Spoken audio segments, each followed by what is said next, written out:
అలాగే. ముం- ముందుగా మన మధ్యలో ఉన్న రజనీ విజయ్ గారు మనకి పాట పాడి వినిపిస్తారు. వందనాలు రజనీ. వందనాలు అక్క. జూమ్ లో చేరొచ్చిన అందరికీ ప్రభువైన యేసుక్రీస్తు నామములో వందనాలు తెలియజేస్తున్నాను. ఒక పాట పాడుకుని దేవుని నామాన్ని గణపరచు.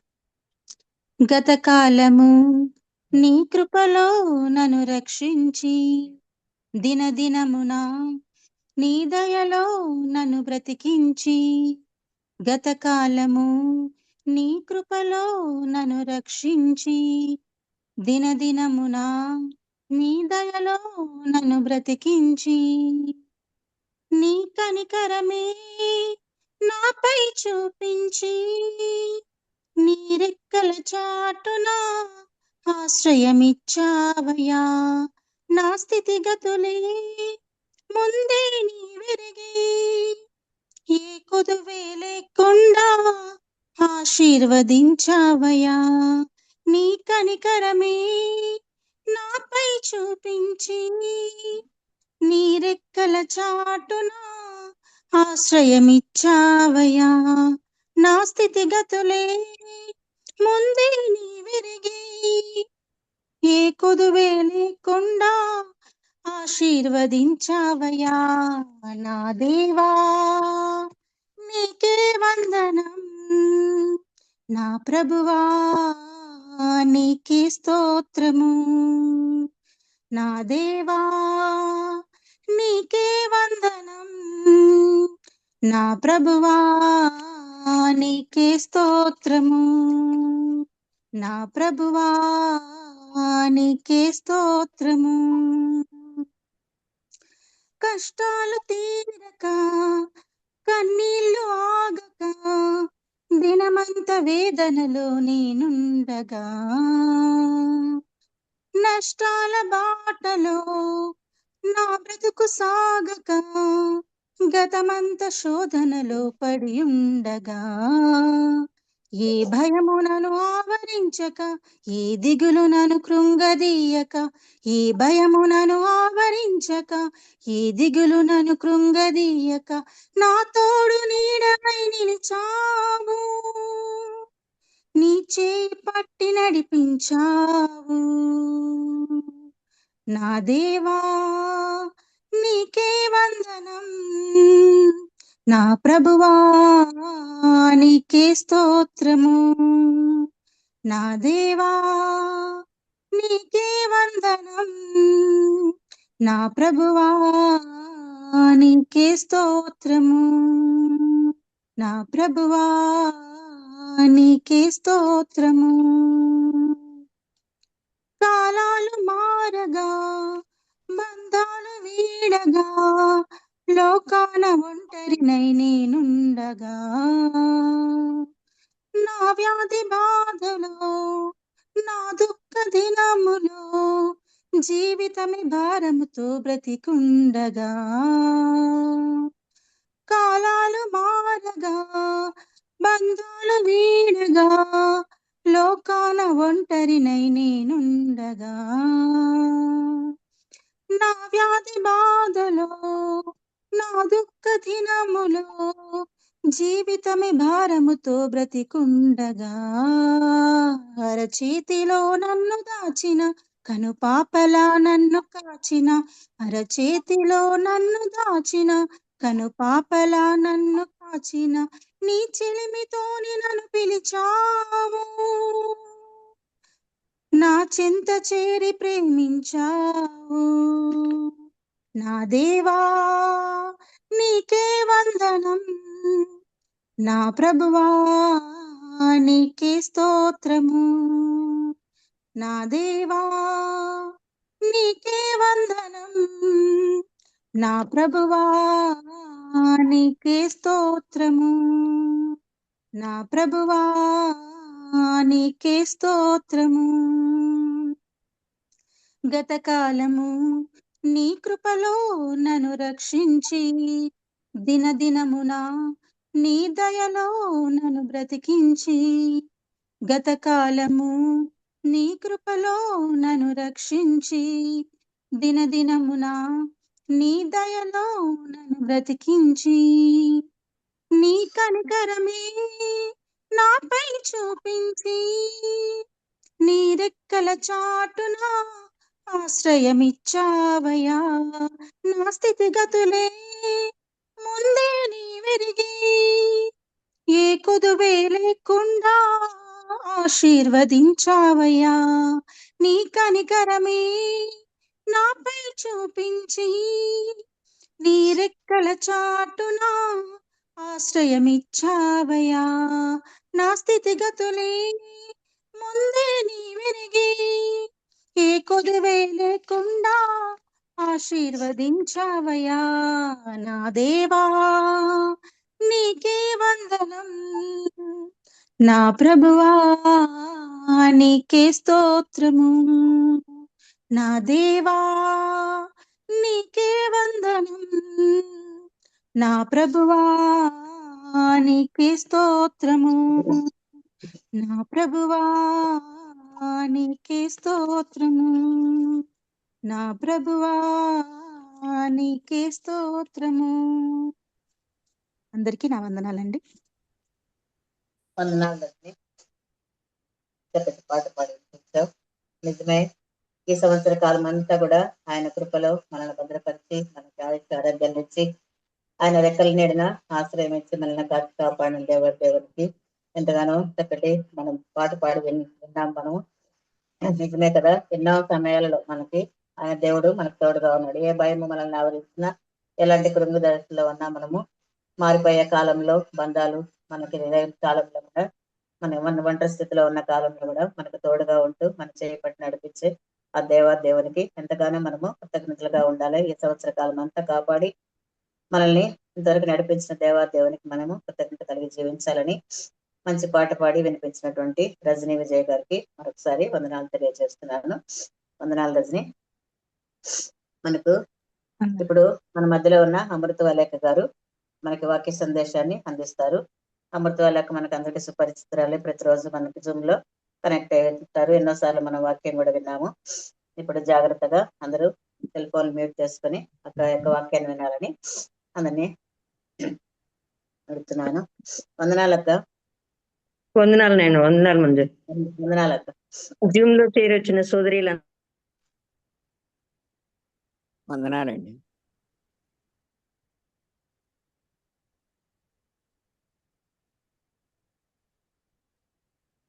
అక్క వినిపించట్లేదు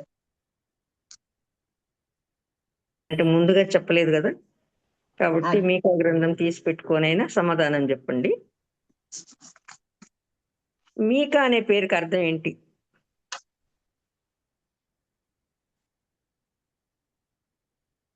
తెలీదా? యెహోవాను పోలిన వాడు ఎవరు అని. మీకా స్వస్థలం ఏంటి? ఆయన సొంత ఊరేది? అక్కడే ఉంటుంది మనకు గ్రంథం మొదట. మీకా గ్రంథం వచ్చింది. మొరస్తీయుడు. Yes, correct. ఎవరు చెప్పింది? ఎస్తేర్. ఓకే, ఎస్తేర్. ఓకే, మరి మీకా ఉన్నప్పుడు కొంతమంది రాజులు ఉన్నారు. ఆ రాజుల కాలంలో ఉన్నాడు మీకా. ఏ రాజులు? ఆహాజు, హిజ్కియా, యోతాము, యోధారాజు. ఎంతమంది? ముగ్గురు రాజులు, యోతాము, ఆహాజు, హిజ్కియా. ఈ ముగ్గురి కాలంలో ఉన్నాడనమాట. ఎవరు బయటకు వెళ్ళడానికి సందేహించినారు? మనం ఇంకా మీకా గ్రంథంలోకి వెళ్తే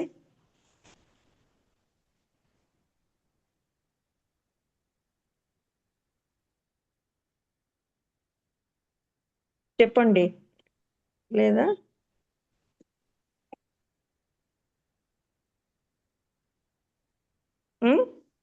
నేనే చెప్పనా?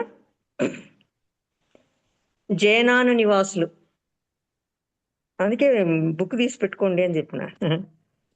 యెహోవా మందిరం నుండి యెరూషలేం పట్టణ ద్వారానికి వచ్చింది ఏమిటి? మందిరంలో నుంచి ద్వారంలోకి వచ్చింది అని రాయబడింది అనమాట అక్కడ.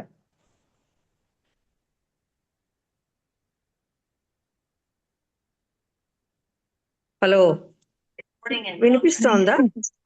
వినిపిస్తుంది అక్క. ఓకే. మీరు ఏం చెప్పలేదంటే నేనే చెప్పేస్తాను అట్లా. చెప్పండి. కీడు కీడు. అక్క, కీడు. ఎస్, కీడు.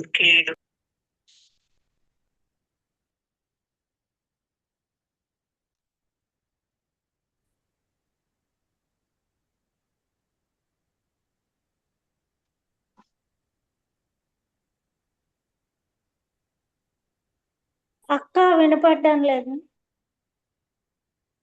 ఇట్లా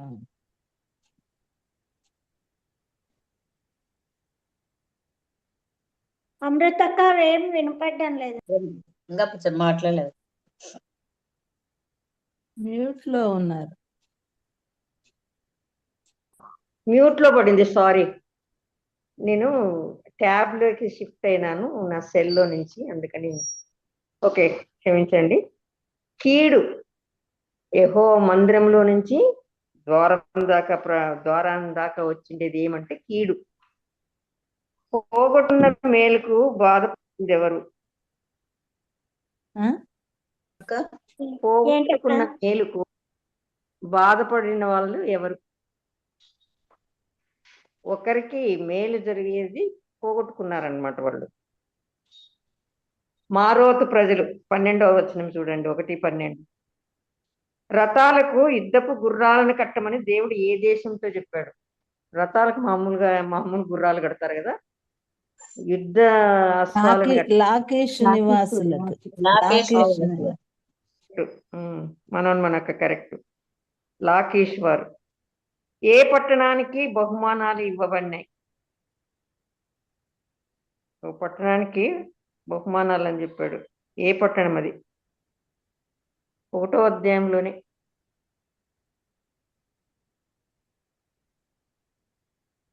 ఆ లాకీష్ పక్కనే ఉంటుంది.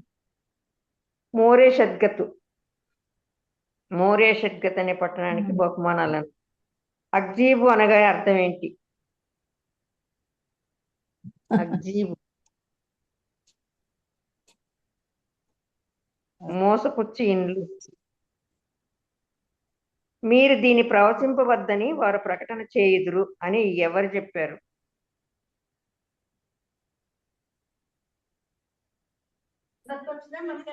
మీరు దీన్ని ప్రవచింపవద్దని ప్రకటన చేయుదురు అని ఎవరన్నారు?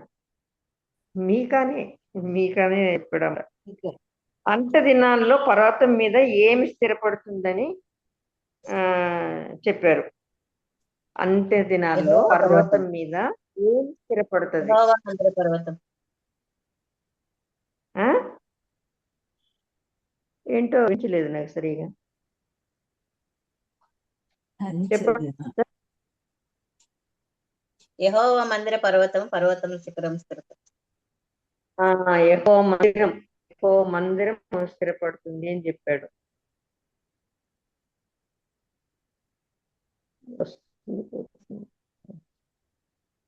తర్వాత ఎవరికి దేవుని మాటలు క్షేమ సమాధానములు?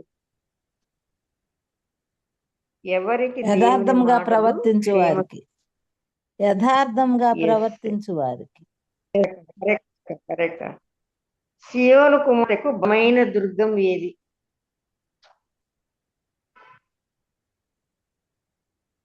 యెరూషలేము. మందల గోపురం.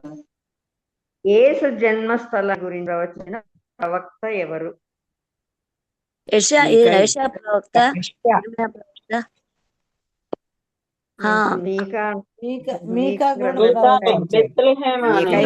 ప్రవచించాడు. ఎలా పుట్టడు అని రాసి ఊరు పేరు రాసింది మీకాని. యేసు పుట్టుక ఎక్కడ చోటు చేసుకుంటుందని రాసింది చెప్పినాడు. ఐగుప్తు దేశం నుంచి వస్తుందని చెప్పినాడు.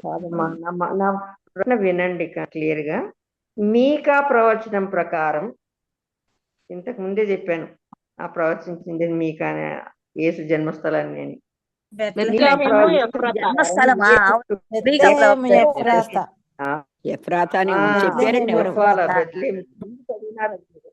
బెత్లెహేం ఎఫ్రాతా. దేవుడు తన ప్రజల నుండి అడిగేది ఏమిటి?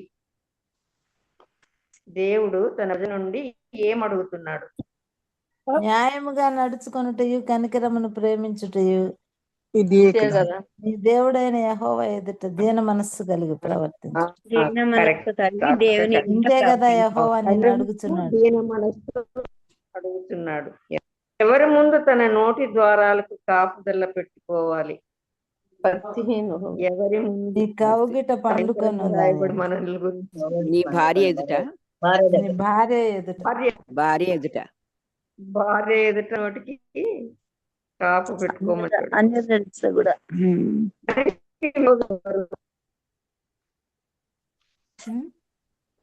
మనిషికి విరోధులు ఎవరు? మీ గ్రంథం నుంచి అడుగుతున్నాను నేను. ఇంటి వారే, సొంత ఇంటి సభ్యులే. చాలండి ఇంకా. ఓకే, మరి నాకు ముందుగా చెప్పలేదు ఈరోజు నేను వాక్యం చెప్పాలని, సడన్ గా చెప్పారు. మరి ఆల్రెడీ మా అక్క ఉంది, మరి మన అక్కని అడగకుండా నా దగ్గరకు వచ్చారు అనే చెప్పింది అక్క. అందుకని మరొక అందులో మెసేజ్ పెట్టండి అత్తే. గ్రూప్ లో మెసేజ్ పెట్టండి, అప్పుడు ఏమైనా కొద్దిగా సిద్ధపడతారు. ఏది ఇంకా గ్రంథం అడుగుతానన్నా వాళ్ళే తీసి పెట్టుకే అన్న ఉన్నాయి. అది పెద్దది ఏం కాదు కదా, మీకా చిన్నది కదండి సిస్టర్. కాబట్టి బుక్ తీసి చెప్పండి అన్న. చాలా మొదటి అధ్యాయం నుంచి అది అడిగాను. ఓకే, ఈరోజు వాక్య సందేశం కొరకు చిన్న ప్రార్థన చేసుకొని ప్రారంభం చేసుకుందాము. ప్రార్థించుకుందాం. తలలు ఉంచండి. దయా కనికరము కలిగిన మా గొప్ప యేసయ్య, మీ ఘనమైన నామానికి పాదాలకు వందనాలు, స్తోత్రాలు చెల్లిస్తున్నాం. అద్భుతకరుడు, ఆశ్చర్యకరుడు అయిన దేవా, నీకే స్తుతి స్తోత్రం చెల్లిస్తున్నాం. నాయన మాకు చాలైన దేవుడు అని నిన్ను వందించి పూజించి ఆరాధిస్తున్నాం తండ్రి. మరి అనుదినం లాగా నా తండ్రి మా జీవితాల్లో మరొక దినాన్ని అనుగ్రహించి ఉదయం మొదలుకొని ఇంతవరకు నీ కాపుదలలో భద్రపరిచి సజీవ లెక్కలో ఉంచి ఈ సాయంకాల సమయంలో మరొక మారు నీ పాద సన్నిధికి రాగలట్టుకు నాయన కృప చూపించినారు. అలాగే నా తండ్రి ప్రభా, మరి అయోగ్యురాలని, అల్పురాలని, ఎన్నికలేని దాన్ని నన్ను కూడా తండ్రి మీరు జ్ఞాపకం చేసుకుని మరి నాయన ప్రభా నాకు ఇచ్చిన ఈ ధన్యత కొరకు వందనాలు, స్తోత్రాలు చెల్లిస్తున్నా. మీ బిడ్డలతో చేరినైనా ఈ వాక్యాన్ని ధ్యానించడానికి కృప చూపించమని, నా నోటికి మీరు తోడై ఉండమని తండ్రి ప్రభా, ధ్యానించిన విషయాలను మాకు బోధపరచమని. మేము పెద్ద జ్ఞానవంతులు మేము కాదు కానీ నా తండ్రి ప్రభా, మీరు మీ జ్ఞానంతో నింపమని తండ్రి ప్రార్థన చేస్తూ, ఈ కూడికంతట్లో ఆది అంత మీరే ఉండి మీ మాటలు మేము అర్థం చేసుకునే జ్ఞానం మాకు అనుగ్రహించమని మీ ప్రియ కుమారుడు మా ప్రియ ప్రభువును త్వరలో రానైన యేసునామమున స్తుతించి ప్రార్థించి వేడుకుంటుంటున్నాం తండ్రి. ఆమేన్. మొదటి సమూయేలు గ్రంథము 15వ అధ్యాయము 22వ వచనం చదువుదాము. మొదటి సమూయేలు గ్రంథం 15వ అధ్యాయం 22 కూడా పూర్తిగా చదవను నేను, చివరి సెంటెన్స్ మాత్రం ఆలోచించుము. బలులు అర్పించుట కంటే ఆజ్ఞను గైకొనుటయు, పొట్టేళ్ల క్రొవ్వు అర్పించుట కంటే మాట వినుటయు శ్రేష్టము. సో మనందరికీ బాగా తెలిసిన మాట ఇది. అవును, దేవుని మాట వినడమే చాలా శ్రేష్టమైనది. ఎన్ని బలులు అర్పించినా ఏం చేసినా అవి అంత ముఖ్యం కాదు, కానీ ఆయన మాటను పాటించడమే ముఖ్యమైనది అనమాట. ఆజ్ఞ అతిక్రమం ఏమన్నారు? పాపం అన్నారు. పాపం వలన వచ్చేది ఏమొస్తుంది? మరణం వస్తుంది. కాబట్టి మా ఆజ్ఞను అతిక్రమించినామంటే మరణమే వస్తుంది.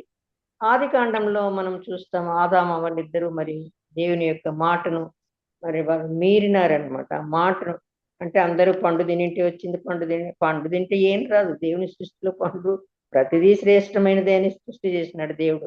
ప్రతిదాన్ని సృష్టి చేసినప్పుడు ఇది మంచిది అని అన్నాడు. కనుక పండులో మంచితనం లేకుండా పోలేదు, పండు చాలా మంచిదే. కానీ దేవుడు వద్దు అని చెప్పాడు. ఎందుకు? దాంట్లో మరణం ఉంది అని వద్దు అన్నాడు. వద్దు అన్నదాన్ని వీళ్ళు తిన్నారనమాట. వద్దు అన్న మాటను మీరినారు. మాట మీరడం బట్టి, మాట వినకపోవడాన్ని బట్టి ఏమన్నారు దేవుడు? ఆజ్ఞను గైకొనడమే ముఖ్యం. ఆయన ఆజ్ఞను మనం పాటించే వారిగా ఉండాలి, కానీ ఆజ్ఞను ధిక్కరించే వారిగా ఉండకూడదు. అని మొదటగా ధిక్కారం ఏమిట్లో వచ్చింది? ఆజ్ఞని అతిక్రమించినాం. ఇంకోటి ఏం చేయలేదన్నమాట.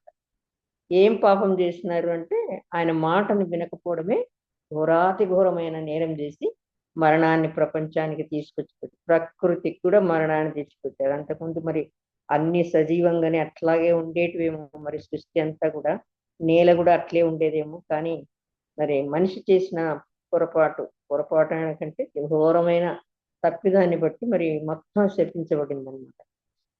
సో అన్నిటికీ మరణం వచ్చేసింది, ప్రతిదానికి మరణం వచ్చింది. పైగా మనిషి కంటితో చూసే ప్రతిదీ నశించిపోయేటట్లు దేవుడు మరి శాపం ఉందన్నమాట. సో కంటితో చూసిన ఏది కూడా మరి అది శాశ్వతంగా నిలబడదు అని మరి మనం అందరం గ్రహిస్తున్నాం అన్నమాట.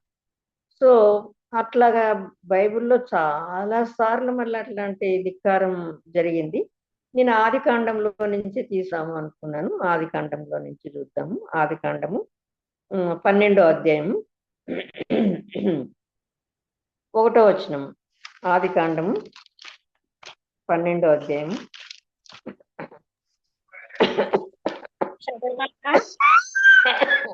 చదువు. 1వ వచనం. నీవు లేచి నీ దేశము నుండి నీ బంధువుల యొద్ద నుండి నీ తండ్రి ఇంటి నుండి బయలుదేరి నేను నీకు చూపించు దేశమునకు వెళ్ళము. నిన్ను గొప్ప జనముగా చేసి. చాలు మా సిస్టర్, చాలు. ఓకే. దేవుడు చెప్పిన ఒక్క మాటనే నేను ధ్యానించాలనుకుంటున్నాను. యెహోవా నీవు లేచి నీ దేశము నుండి, నీ బంధువుల నుండి, నీ తండ్రి ఇంటి నుండి బయలుదేరి నేను నీకు చూపించు దేశమునకు వెళ్ళుము. ఏమని ఆజ్ఞ చేసినాడు దేవుడు? నీ దేశాన్ని వదిలేయమన్నాడు కదా. నీవు లేచి నీ దేశం నుంచి వదిలి వెళ్ళిపో అన్నాడు. రెండవదిగా ఏం చెప్పినాడు? నీ బంధువుల నుంచి కూడా వెళ్ళమన్నాడు. దేశం నుంచి పొమ్మన్నాడులే కానీ బంధువులు ఏం చేసినారు? పాపం బంధువులు కూడా వద్దన్నాడు దేవుడు. తర్వాత ఇంకేమి? నీ తండ్రి ఇంటి నుండి, పోనీ సొంత వాళ్ళనన్నా ఏమన్నా తీసుకుపోదాము అనుకుంటే అది కూడా వద్దంటున్నాడు. నీ తండ్రి ఇంటి నుంచి కూడా వెళ్ళిపో అంటున్నాడు. ఆ మాటను అబ్రహాము విన్నాడు. విని ఏం చేశాడు? అక్కడి నుంచి బయలుదేరినాడు. తన సొంత ఊరైన ఊరు అనే ప్రదేశం మనకందరికీ బాగా తెలుసు కదా. అబ్రహాం నివసించిన ఆ ఊరు పేరు ఏం పేరు? ఊరు. అది మనం 12వ అధ్యాయంలో చూస్తాం. 11వ అధ్యాయం 27వ వచనంలో హారాను తాను పుట్టిన దేశమందలి కల్దీల ఊరను పట్టణము. ఊరు కాదు, అది వేరే ఊరు. ఆ ఊరు అనే పట్టణం నుంచి వాళ్ళు బయలుదేరినారు. చిన్న పల్లెటూరు ఏం కాదంట, ఊరంటే పెద్ద పట్టణమే అంటున్నాడు కదా. ఊరని పట్టణంలో తన తండ్రి అయిన తెరహు కంటే ముందుగా మృతి పొందెను. ఆయన కుమారుడు చనిపోయినాడనే సంగతి చెప్తూ ఊరనే పట్టణాన్ని గురించి చెప్తున్నారు. అక్కడి నుంచి వచ్చేయమంటే అక్కడి నుంచి బయలుదేరినారు. మరి అది చెప్పింది ఎవరికి చెప్పారు? అబ్రహాంకు చెప్పాడు దేవుడు. వాళ్ళ నాన్నకి చెప్పలేదు. వాళ్ళ నాన్న అయినా తెరహుకు ఆ మాట చెప్పలేదు, కానీ అబ్రహాంకు మాత్రమే చెప్పాడు. చెప్తే అక్కడి నుంచి బయలుదేరినారు. బాగుంది అసలు. ఆ 3ని దేవుడు వదిలించుకోమని చెప్పాడు. ఏంటి? తన దేశాన్ని, ఏ దేశం అయితే ఉన్నాడో, ఏ దేశం అని చెప్పినారు? కల్దీల దేశం. అది ఆ కల్దీల దేశం నుంచి బయటకు వచ్చేయమన్నాడు. తర్వాత ఎక్కడికి రమ్మన్నాడు? ఆ దేశం నుంచి బంధువులు ఉంటారు కదా ఇంకా అక్కడంతా. ఆ ఊరు అనే ఊర్లో బంధువులు ఉంటారు. ఆ ఊరిని కూడా వదిలేసి ఆ తర్వాత ఇంకా తండ్రి ఇంటి, వాళ్ళ ఇంట్లో నుంచి కూడా ఎవరు రాకూడదు అన్నారు. కానీ అబ్రహాముకు మరి ఎంత అర్థమైందో మనకు తెలియదు, కానీ మనమైతే ఇంకా ఘోరం చేసిండే వాళ్ళమేమో. కానీ అబ్రహాం ఏం చేసినాడు? వాళ్ళ తండ్రిని, వాళ్ళ తమ్ముడో అన్న కుమారుడో మరి లోతును వెంబడి పెట్టుకొని వచ్చినాడు. మనం 11వ అధ్యాయంలో ఆ మాట చూస్తాం. 11వ అధ్యాయం 29 చదవమ్మా. నాకు యుద్ధాలు కొంచెం ప్రబలిస్తున్నాయి. ఓకేకా. 11:29.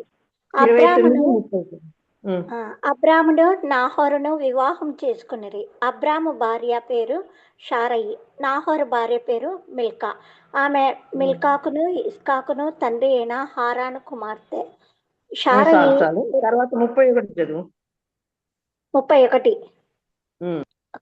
షారయి గొడ్రాలై ఉండెను, ఆమెకు సంతానం లేదు. తెరహు తన కుమారుడగు అబ్రామును, తన కుమారుని కుమారుడు అనగా హారాను కుమారుడగు లోతును, తన కుమారుడగు అబ్రాము భార్య అయిన షారయి అను తన కోడల్ని తీసుకొని కనానుకు వెళ్ళుటకు కల్దీల ఊరను పట్టణంలో నుండి వారితో కూడా బయలుదేరి హారాను మట్టుకు వచ్చి అక్కడ నివసించిరి. ఓకేనాక చదవండి. చాలు. చాలు చాలు. మనం చూస్తున్నాం ఇప్పుడు ఏం చేశారు. యాక్చువల్గా అబ్రహాము పోదాము అని చెప్పి వాళ్ళని పిలుచుకొని వచ్చినట్టుగా మనకు కనిపించదు ఇక్కడ. చెప్పింది అయితే అబ్రహాంకే చెప్పాడు దేవుడు, మీ ఊర్లో నుంచి వచ్చేసి మీ దేశంలో నుంచి వచ్చేయని.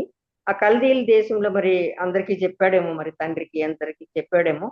వాళ్ళ నాన్న కూడా మరి సరే అనుకుని వచ్చాడో, మనకి ఆ విషయం సరిగా ఇక్కడ రాయబడలేదు కాబట్టి మనం అట్లా డెసిషన్ తీసుకోలేము. మొత్తానికి తెరహే వాళ్ళందరినీ తీసుకొని బయటకు వచ్చినట్లుగా చూస్తాం. హారాన్ కుమారుడు లోతును, మరి శారాను, మరి అబ్రహాంను, మిగతా వాళ్ళని ఎవరిని పిలుచుకురాలేదు. ఓన్లీ అబ్రహామును, అబ్రహాం భార్యను, మరి లోతును మాత్రం వెంబడి పెట్టుకొని వాళ్ళు ఎక్కడికి వచ్చినారంట, ఆ ఊరనే పట్టణంలో నుండి బయలుదేరి హారాను వరకు వచ్చారంట. దేవుడు ఆ దేశాన్ని వదిలేసి వచ్చేసి ఏంటంటే కొంత దూరం వచ్చి ఆగిపోయినారు. మనం కూడా ఏం చేస్తుంటామంటే మనకి చెప్పిన మాటల్ని కొంత పాటిస్తాం, కొంత పాటించం కదా. ఒకటి చెప్తే ఇంకోటి చేస్తాం, సగమే చేస్తాం. అంటే ఒక ఆజ్ఞ ఏదైనా సగం పాటిస్తే పూర్తి పాటించినట్ట కాదు. అది హాఫ్ చేసినా కొంచెం చేసినా నక్క నేనంటే సరిపోతుందా? సరిపోదు. దేవుడి దగ్గర కూడా అది దేవుడు ఒప్పుకోడు అనమాట. ఏం చెప్పాడో ఆ పనిని మనం పూర్తిగా నెరవేరిస్తేనే ఒబే చేసినట్లు, ఆ ఆజ్ఞను శిరసావహించినట్టు మనం. కానీ సగమే చేశారనమాట. వీళ్ళేమో హారాన్ వరకు వచ్చి హారాన్ దగ్గర ఆగిపోయినారు. ఆగిపోతే దేవుడు ఏం చేశాడు, దేవుడు చెప్పిన మాటను వినకపోతే, దేవుడు అంటే ఆ కాలంలో పాత నిబంధన కాలంలో, ఇది కృపాకాలం కాబట్టి మనం బ్రతికిపోతున్నాం దినదినము. బట్ ఆ కాలంలో దేవుడు ఆజ్ఞాపించిన ప్రకారము చేయకపోతే వారికి కొన్ని నష్టాలు జరుగుతాయి. ఆ నష్టాలు జరిగినప్పుడైనా చూసుకొని వాళ్ళు సరిదిద్దుకుంటారు అని దేవుడు వారిని మరి శిక్షించినట్టుగా కూడా మనం చూస్తాం. మరి అబ్రహాముకేమో తండ్రి ఇంటిని వదిలేసి రమ్మన్నాడు, ఉన్న ఊరిని దేశంను వదిలేయమన్నాడు, బంధువులందరినీ వదిలేయమన్నాడు. ఇక్కడ ఏం చేశాడు, బంధువులంటే ఆ తండ్రిని బంధువు అనలేం కానీ మరి లోతు బంధువే అవుతాడు కదా, వాళ్ళ అన్న కుమారుడు కాబట్టి బంధువే అవుతాడు. మరి వాళ్ళనందరినీ ఎంబడి పెట్టుకొని వచ్చినప్పుడు హారాన్లో ఆగిపోయినారు. కానీ అక్కడ మరి వాళ్ళ నాన్న ముందుకు రాలేదు. ఇంకా హారాన్లో ఆగడం అక్కడే చనిపోయినాడు. 32వ వచనంలో చూస్తే, తెరహు బ్రతికిన దినములు 205 ఏండ్లు. తెరహు హారానులో మృతి పొందెను. తండ్రిని పోగొట్టుకున్నాడు అక్కడ.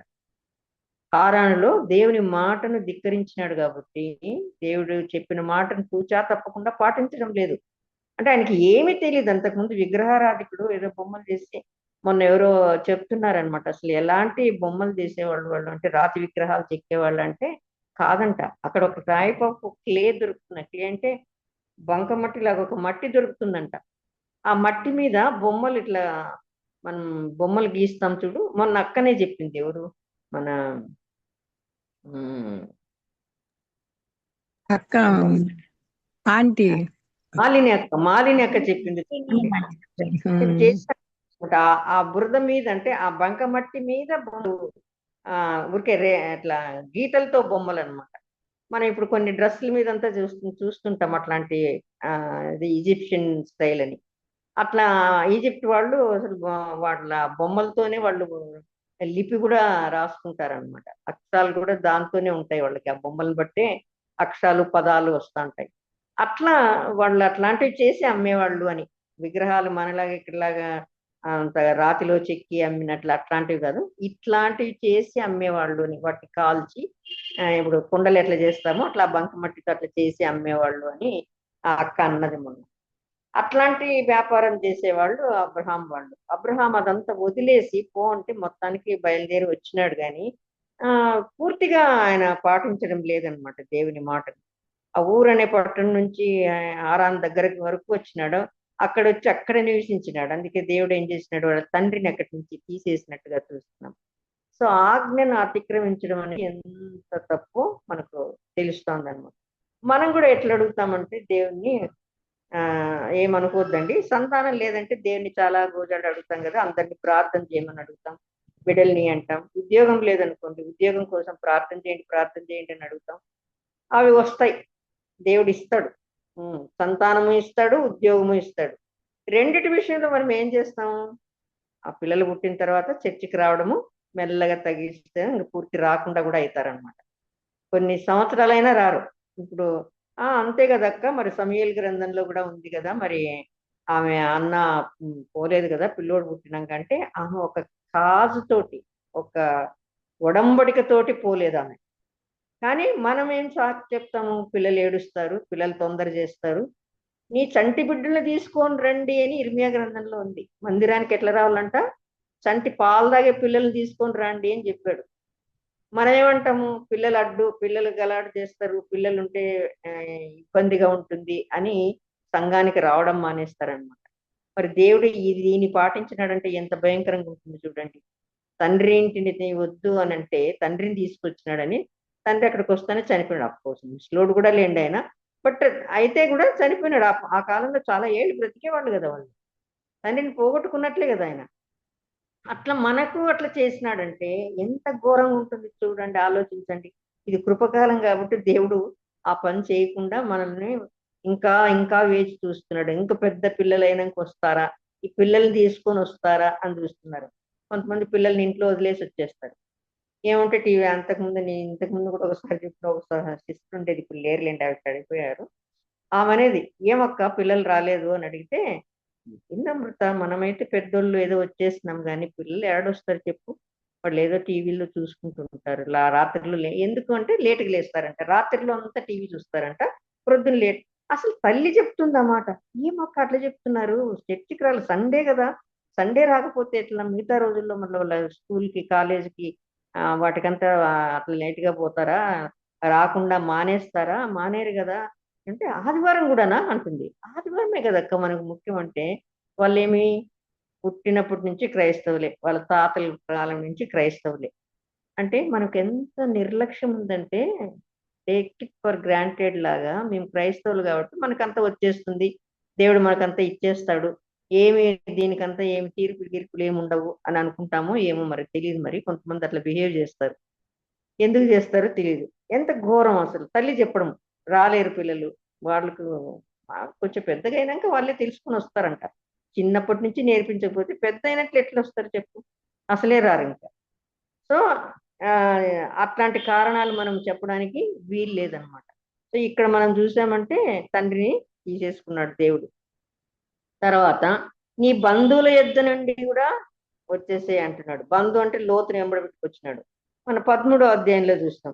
సరే, 13వ అధ్యాయంలో లోతును కూడా దేవుడు వేరు చేసేసాడు కదా. 9వ వచనం చదవమ్మా.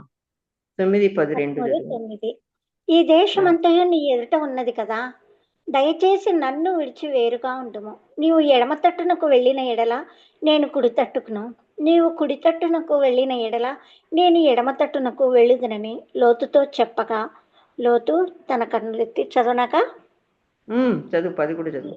లోతు తన కన్నులెత్తి యోర్దాను ప్రాంతం అంతటిని చూచెను. యెహోవా సొదొమ గొమొర్రా అనే పట్టణములను నాశనం చేయకమునుపు సోయరుకు వచ్చే వరకు అదంతయు యెహోవా తోట వలెను ఐగుప్తు దేశం వలెను నీళ్లు పారు దేశమై ఉండెను. కాబట్టి చాలు. ఓకే. సో లోతు ఇప్పుడు లోతు వంతు వచ్చింది అనమాట. బంధువుల్ని వదిలిపెట్టు అని చెప్పినాడు దేవుడు. బంధువులను వదిలిపెట్టమంటే లోతుని ఇంకా వెంబడి పెట్టుకునే ఉన్నాడు కదా. ఎక్కడ వదిలేసేక లేకుండా 12వ అధ్యాయంలో చూస్తాం. వాళ్ళ నాన్న చనిపోయిన తర్వాత ఆయన తీసుకొని ముందుకు సాగినట్టుగా ఉంది. తండ్రి చనిపోయినాక అప్పుడు రియలైజ్ అయ్యి ముందుకు వెళ్తున్నాడు అనమాట. ముందుకు ప్రయాణమై వచ్చాడు. మనకు అదంతా బాగా తెలుసు కాబట్టి నేను అవన్నీ కూడా చెప్పడం లేదు. ఇప్పుడు లోతు దగ్గర వచ్చేటప్పటికి, లోతు మరి చిన్నప్పటి నుంచి వాళ్ళతోనే పెరిగాడు. వాళ్ళ నాన్న అమ్మ లేరు కాబట్టి వీళ్ళ దగ్గరే కుమారుడిలాగే పెరిగాడు. సో అబ్రహాంకు ఉన్నట్ల విశ్వాసము, అబ్రహాం పాటిస్తున్నటువంటి ఆయన చేసిన ప్రార్థన కానీ, ఆయన చేసే ఫ్యామిలీ ప్రేయర్లో కానీ అన్నిట్లో ఉంటాడా లేదా లోతు? తప్పకుండా ఉంటాడు. మరి ఆయన పెంపకంలో పెరిగినాడు కాబట్టి తప్పకుండా ఆ లక్షణాలన్నీ కూడా లోతుకు ఉంటాయి. కానీ దేవుడి యొక్క ఏర్పాటు కదా.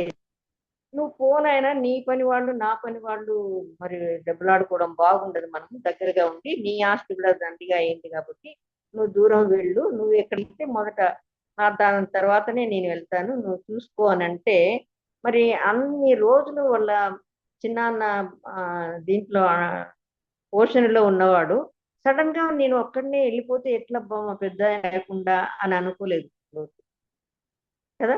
వెంటనే వెంటనే చూసి ఇది బాగుంది, ఇట్లా వెళ్తాను నేను అని అనేసినాడు అనమాట. సుధమ గుమర్ర బాగుంది, నీకు ఎక్కడ బాగుంటే తూర్పు చూడు పడమర చూడు ఎక్కడ చూడు, నీకేది బాగుంది నువ్వు అక్కడికి పోతే మిగిలిన నేను పోతా అన్నాడు. యాక్చువల్ గా ఇట్లా భాగాలు పంచేటప్పుడు తీసుకునేటప్పుడు అంటే లా ప్రకారం ఏం చెప్తారంటే పెద్దవాళ్ళు మొదట తీసుకోవాలంట. అంటే ఇప్పుడుండే ఇలా కాదు, మామూలుగా పాతకాలంలో వాళ్ళు ఆ భాగాలు పంచేటప్పుడు పెద్దవాళ్ళు మొదట కోరుకున్న తర్వాతే చిన్నవాళ్ళకి ఇస్తారనమాట. కానీ ఇక్కడ లోతుకు మరి అబ్రహాం ఏం చెప్తున్నాడు, నువ్వు తీసుకో మొదట, నువ్వు తీసుకున్న తర్వాత నేను దేవుడి ఏర్పాట్లు ఎట్లా ఉంటాయంటే ఎంత ఆశ్చర్యకరంగా ఉంటాయి. అసలు ఊహించుండడు అబ్రహాం ఈ లోతు అట్లా వెళ్ళిపోతాడు అని. నా దగ్గరే ఉన్నాడు కదా, పోతాడో లేదో ఎట్లా అనుకుని ఉండవచ్చునేమో, కానీ ఆయన రెండో ఆలోచన ఏం లేకుండా వెంటనే సుధమ గొమొర్రా పట్టణాలన్నీ చూసి చాలా బాగున్నాయని అది యెహోవా తోటలాగా ఉందంట. నిజంగా చాలా బాగుండి ఉంటుందేమో మరి అది. అట్లాంటిది చూసి ఆయన అది కావాలి నాకు, నేను అటు వెళ్తాను నేను అని వెళ్ళిపోయినట్టుగా చూస్తాం అనమాట. అబ్రహాం నుంచి లోతును దేవుడు వేరు చేసేసాడని. అక్కడి నుంచి ఆ తర్వాత మళ్ళా ఇంకా ఎవరి నుంచి వేరుగమ్మన్నాడు దేవుడు, బంధువుల యొద్ద నుండి కదా. బంధువులు అంటే లోతే బంధువు నుంచి వేరైపోయినాడు అనమాట.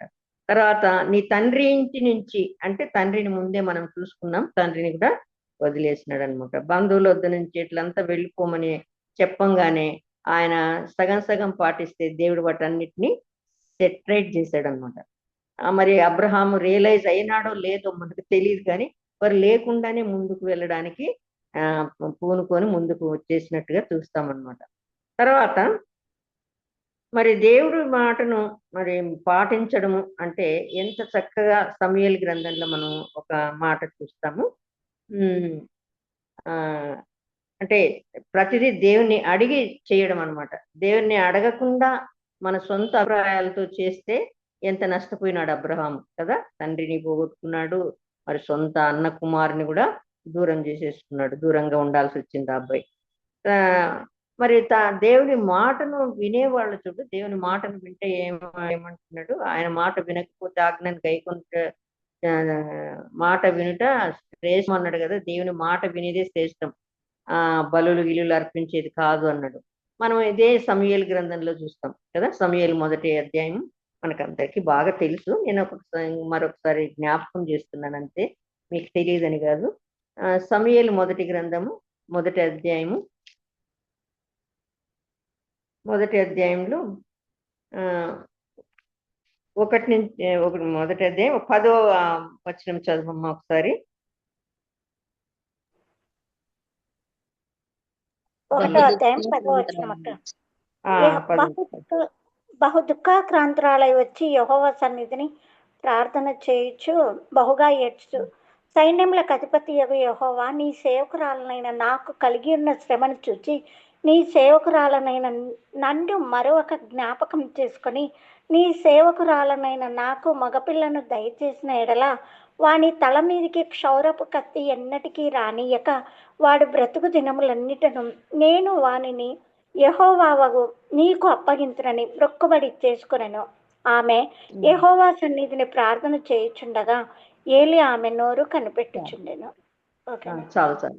ఆమె ప్రార్థన మనందరికీ బాగా తెలుసు కదా, ఎంత అన్న చేసిన ప్రార్థన. మనకు ఆ ప్రార్థనలో ఒక ప్రామిస్ చేస్తుంది దేవుడికి కదా, అదే చాలా ముఖ్యమైన ప్రామిస్ అన్నమాట. ఏమంటుంది, నాకు మగపిల్లవాన్నే ఇవ్వు. ఆ మగపిల్లవాడిని ఇస్తే ఏం చేస్తానంటుంది, వాని తల మీదకి క్షౌరవ కత్తి ఎన్నటికి రానియక వాడు బ్రతుకు దినములన్నీ నేను వాడిని యెహోవాకు నీకు అప్పగించును, నీకే ఇచ్చేస్తాను ప్రభువా, నాకు ఇవ్వు కదా. మనం అంతా చాలా మార్లు విన్నాం, ఆమె మరి పెనిన్న మరి చాలా సతాయిస్తుందని, ఆమెను అవమానపరుస్తుందని, ఆమెను చాలా ఇబ్బంది పెడుతుందని. ఆమె చాలా కన్నీటితో ప్రార్థన అంతకు ముందంతా చేసిందేమో కానీ ఈసారి ఆమె చాలా గట్టిగా ఇప్పుడు మాత్రం చాలా మంది మనకు చెప్పారనమాట. ఎందుకంటే ఏలీ కుమారులు సరిగా లేరు, వాళ్ళు హోప్ని ఫినెహాసులు ఇద్దరు చాలా భయంకరమైన జీవితం జీవించి మతానికి జనాలు రాకుండా చేసేస్తున్నారు అనమాట వాళ్ళ ప్రవర్తన ద్వారా. సో అంత భయంకరమైన మరి ఏమంటారు, యాజకులు కొడుకులు ఉన్నారు, యాజకత్వం చేసేవాళ్ళు ఇంత దారుణంగా ఉంటే మందిరము మూసేయబడుతుందో మరి రాకుండా అయిపోతున్నారు ఇప్పటికీ చాలా మంది జనాలని. ఆ మందిరంలో ఒక బాధ్యత కలిగిన వారిగా దేవుడికి ఇష్టంగా పనిచేసే వాళ్ళుగా ఉండాలని, తన కొడుకునట్ల ఇవ్వాలని, కొడుకునిస్తే అట్లా ఇవ్వాలని నీకే ఇచ్చేస్తాననేందని ఇట్లంతా మనం చాలా మార్లు విన్నాము. మరి అట్లా కుమారుని అడుగుతోంది ఆమె. అడిగి ఏం చేస్తోంది, ఆ కుమారుని దేవుడు ఇచ్చాడు. ఇచ్చిన తర్వాత నా కుమారుడు ఉన్నిలే, ఇంకొంచెం పెద్దగా వెనక చూద్దాంలే అట్లంతా అనుకుంటా పాలు విడిచే వరకే, పాలు విడవంగానే తీసుకెళ్లి మందిరంలో వదిలేసిందంట. ఆమె ఏమైతే మొక్కుబడి చేసుకుందో దాన్ని మనం ఇదే 1వ అధ్యాయము 28వ వచనం చదువమ్మా. హలో 28. ఓకే అక్క. కాబట్టి నేను ఆ బిడ్డను యెహోవాకు ప్రతిష్ఠించుచున్నాను. తాను బ్రతుకు దినములన్నిటను వాడు యెహోవాకు ప్రతిష్ఠితుడని చెప్పెను. అప్పుడు వాడు యెహోవాకు అక్కడనే మృక్కెను. యెహోవాకు ప్రతిష్ఠితుడంట కదా. నేను ఆ బిడ్డను యెహోవాకు ప్రతిష్ఠించుచున్నాను, ఏదైతే మొక్కుకుందో ఆ మొక్కుబడి తీర్చిందనమాట.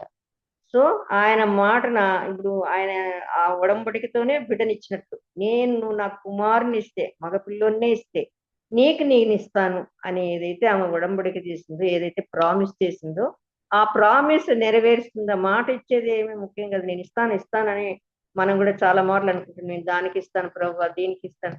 నువ్వు హృదయపూర్వకంగా ఒప్పుకున్న దాన్ని తప్పకుండా ఇవ్వాలంట. దాన్ని పోస్ట్ పోన్ చేయడమో లేకపోతే ఇవ్వకుండా అయిపోవడమో అట్లా చేయకూడదు. చేస్తే చాలా నష్టపోతాం అనమాట.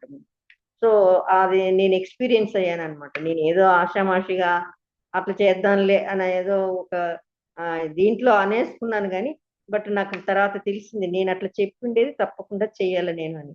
సో నేను అంత ఎఫర్ట్స్ పెట్టి ఇప్పుడు దాన్ని అంత బాగా చేయలేనేమో, కానీ నేను మాత్రము దేవుడికి ప్రామిస్ చేసినాను కాబట్టి ఈ పని చేసే తీరాలని నేను ఆ పని చేశాను అనమాట. కాబట్టి మనం ఎప్పుడే కానీ అనుకున్నది చేయకుండా మాత్రము ఉండకూడదు. ఈమె కుమారుని ఇస్తానని ప్రామిస్ చేసింది, ఇచ్చేసింది అనమాట. ఇచ్చి పిల్లవాడిని అక్కడే వదిలేసి వచ్చింది. పాలు ఇచ్చిన పిల్లవాడు నాకు ఇప్పటికీ ఎంత ఆలోచించినా, తల్లిగారు మీరందరూ ఎట్లా నేర్పిస్తారో నాకు తెలియదు కానీ ఈ సూపర్ ఉమెన్ ఇద్దరు, ఈమె యోకేబేదు ఎట్లా నేర్పించినారో పిల్లలకి మనకైతే తెలియదు. ఇప్పుడు కాలంలో తల్లిదండ్రులు తల్లులే, తండ్రులు లేదులేండి, తల్లి గారు ఏం నేర్పిస్తున్నారో పిల్లలకి, ఎంత బాగా నేర్పిస్తున్నారో వాళ్ళు నేర్పించినట్లు ఎందుకు నేర్పించలేకపోతున్నారు.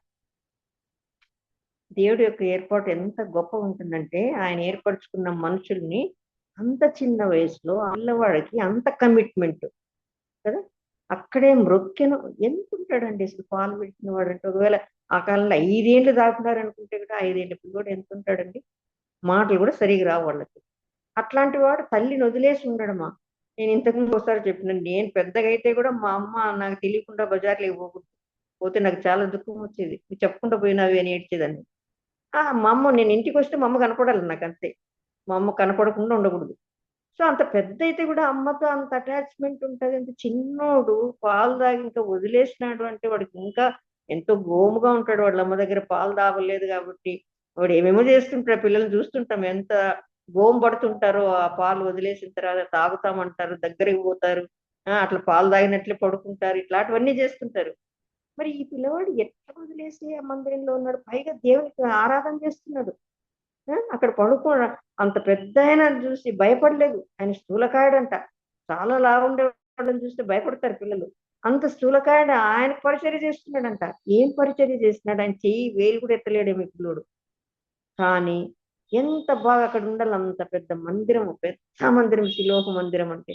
అట్లాంటి మందిరంలో ఒంటరిగా ఆ ముసలాయన ఈ పిల్లోడే పడుకుంటే ఆ పిల్లోడికి భయమే లేదా? నాకు ఏమేమో ఊహలు వస్తాయన్నమాట. ఎట్లా నేర్పించింది తల్లి అట్లాంటి చోట ఒంటరిగా ఉండాలని, ఎవరు ఉండరు. తర్వాత లేస్తాని వాడి మొహం కడుక్కోవాలా. అమ్మ మీ ఇంట్లో ఎంతమంది పిల్లలు లేస్తాని వాళ్ళే పోయి మొహం కడుగుతున్నారు చెప్పండి. పండ్లు తోమడానికి బ్రష్ ఇయ్యల్లా, తిక్కల్లా, టంగ్ క్లీనర్ ఇయ్యల్లా, వీళ్ళే గోకుతుంటారు కొంతమంది తల్లులు అయితే పాపం. కానీ ఆ పిల్లవాడు ఒంటరిగా అవన్నీ చేసుకోవడానికి స్నానం చేయాల, పొద్దున్న లేస్తని స్నానం చేయాల, పెద్ద మందిరంలో ఉన్నాడు కాబట్టి ఎలా నేర్పించిందో మనకైతే అర్థం కాదు. ఆమె కూడా అంతే. ఓకే మరి మోషేకి ఎట్లా చెప్పిందో, వీళ్ళు మనవాళ్ళు, వీళ్ళు ఇశ్రాయేలీలు, నువ్వు రాజమందిరంలో ఉండబోతావు, నువ్వు ఎందుకు అక్కడ ఉన్నావు, ఎట్లా చెప్పిందో అంత చిన్న వయసులో. వాళ్ళ వదులుతానే ఆమె కూడా తీసుకుని వదిలేసింది అక్కడ. అంత చిన్నప్పుడు చెప్పింది అది ఎంత బాగా గుర్తు పెట్టుకొని పెద్ద అయినాక కూడా మోషే వీళ్ళు హెబ్రీలు, వీళ్ళు ఐగుప్తీయులు అని గుర్తుపట్టి వాళ్ళకు మా జనం వీళ్ళు అని వాళ్ళకి హెల్ప్ చేయడానికి పోయినాడంటే వాళ్ళకి ఏమని నేర్పించినారు తల్లులు. మనం ఎందుకు నేర్పించలేకపోతున్నాం? మందిరానికి, చర్చికి రావాలనైనా, సండే అంటే చర్చిలో ఉండాలి, సండే స్కూల్ చాలా ముఖ్యం, దేని గురించిన విషయాలు నేర్చుకోవాలా మనమని ఎంతమంది నేర్పిస్తున్నారు పిల్లలకి? ఒకసారి ఆలోచిద్దాము. సో దేవుడి మాటని వినకపోతే చాలా ఘోరాలు జరుగుతాయి. విన్న వీళ్ళు ఎంత ఆశీర్వదించబడినారు. ఈ నేటికి మనం వాళ్ళ చరిత్రను చదువుతున్నాం. ఎంతో మరి దేవుని ప్రణాళికలో వాళ్ళు ఒక భాగంగా ఉన్నారు. మోషే ఇశ్రాయేలు జనాంగాన్ని నడపడానికి ఉపయోగించబడ్డాడు అనమాట. తర్వాత సమూయేలు అసలు యాజక వంశమే కాదు వాళ్ళది, యాజకత్వం చేస్తున్నాడు ఆయన కదా, యాజకుడు అంట, న్యాయాధిపతి అంట ఆయన, ప్రార్థనా యోధుడు, ప్రార్థనాపరుడు కదా, ప్రార్థన చేసేవారిలో సమూయేలు ఉండనని 67వ కీర్తనలో ఎక్కడో చూస్తాం కదా. ప్రార్థన చేసేవాళ్ళు ప్రవక్త, ఎన్నిటిగా మారిపోయింది కదా ఆయన. ఎంత ఎంత ఆశ్చర్యమవుతుందో మరి చూస్తే. మరి దేవుని యొక్క మాటలు మనం పాటిస్తే, ఆజ్ఞను మనం శిరసావహిస్తే మరి ఎంత ఘనంగా ఉంటుందో చూస్తున్నాం. అబ్రహాం వచ్చాడు కానీ మొదటిసారి కదా, ఆయనకి తెలియదులే పాపం అని అనుకోలేదు దేవుడు.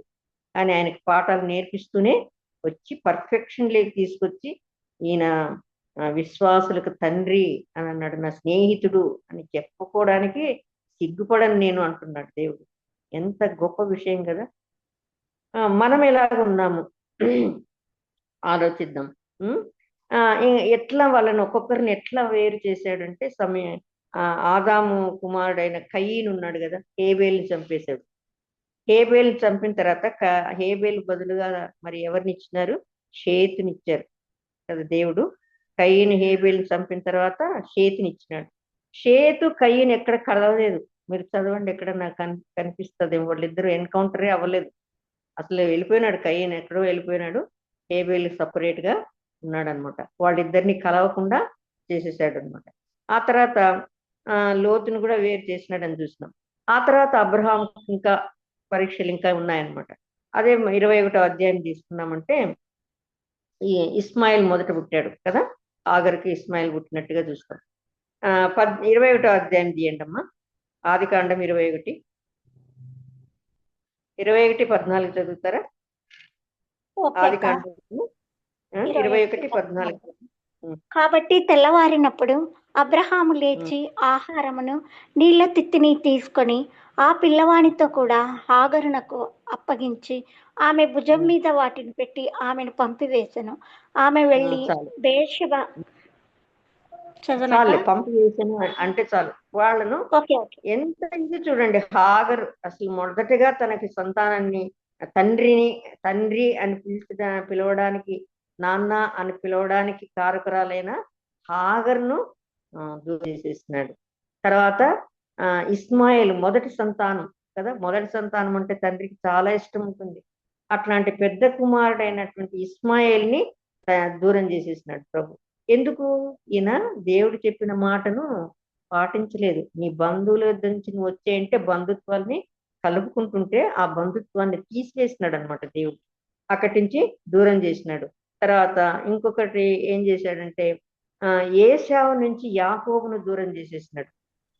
దేవుని మాటను వినకపోతే ఎట్లా ఉంటుందంటే, ఏశావు యాకోబును చంపలే. యాకోబు ఏమంటారు, ఆశీర్వాద పుత్రుడు. అసలు దేవుడు అతన్ని ఆశీర్వదించినాడు. మోసగాడే కానీ దేవుని ఏర్పాటు అది కదా.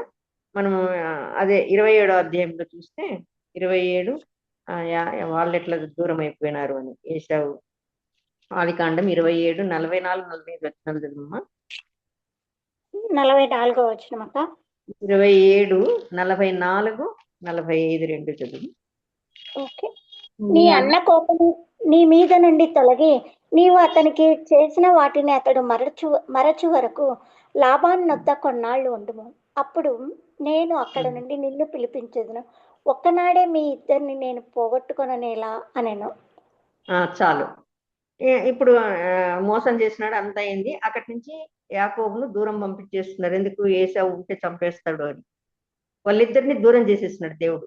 వాళ్ళిద్దరు ఒక చోట లేరు. తల్లిదండ్రికి సంతోషం లేదనమాట. కుమారులిద్దరిని చూసుకొని ఆనందించేంత ఇది వాళ్ళిద్దరికి లేకుండా పోయింది. ఇస్సాకు మరి రిబ్కాకు. వాళ్ళిద్దరూ మరి దూరం అయిపోయినారు అక్కడి నుంచి. ఆ తర్వాత వచ్చినాడు, కానీ వచ్చిన తర్వాత కూడా వీళ్ళు గోషాన్లో ఉన్నారు. వాళ్ళేమో అతను మామూలుగా అక్కడ రమ్మంటాడు తమ్ముడు, నేను ఉండే చోటునే ఉండు రా అంటే, నాకు మందలు అవన్నీ ఎక్కువ ఉన్నాయిలే అని ఆ గోషాన్లో ఉండిపోతారు వాళ్ళు.